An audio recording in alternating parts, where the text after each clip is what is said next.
10 practical English phrases for worries and relief from espressoenglish.net. Number 1. I'm really worried about, or I'm really worried that. Use worried about plus a noun. For example, I'm really worried about the test. Use worried that plus a subject and verb.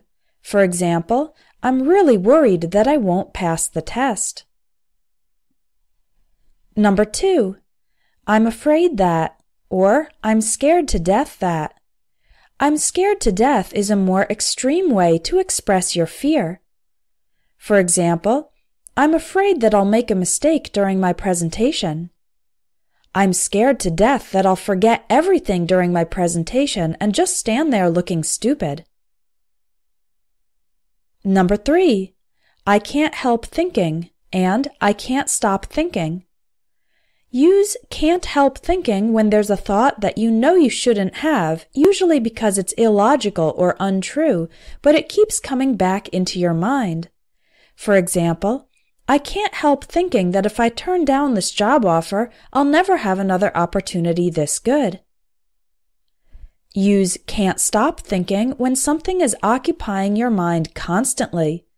For example, I can't stop thinking about my upcoming interview. I'm really nervous. Number 4.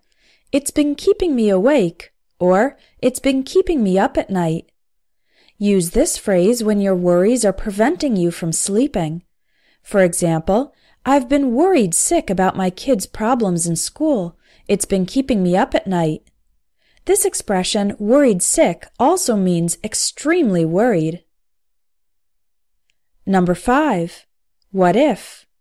Use this phrase to express hypothetical bad situations that you are worried about. These situations can be in the past, present, or future. For example, Jason is 2 hours late. What if he got in a car accident?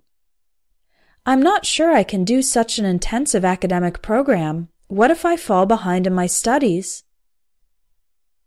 Number 6. Phew! This is an informal interjection we use in response to someone giving us good news that relieves one of our worries. For example, if the teacher says, "Everyone in the class passed the test," a student might respond, "Phew, I thought I'd failed for sure." Number 7. Thank God, or thank goodness. These are also interjections that can be used for relief from both serious problems and not so serious problems. For example, the results of the exam show you don't have cancer. Oh, thank God. The 4 p.m. meeting was canceled. Thank goodness, now I'll be able to go home a little earlier. Number 8. You had me worried there, or you had me worried for a moment. Use this phrase when the other person is talking and they start to say things that begin to worry you, but then they say something that relieves your worries. For example, if your mother is complaining a lot about her marriage and you begin to suspect that your parents might get a divorce, but then your mother says, "I would never leave your father," you could then respond, "Well, you had me worried for a moment." Number 9. You have no idea what a relief it is to.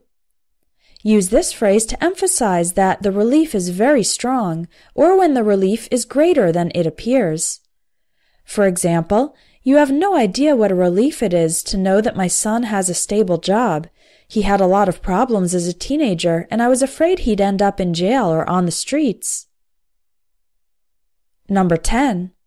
That's a huge load off my mind. Or, that's a huge weight off my mind.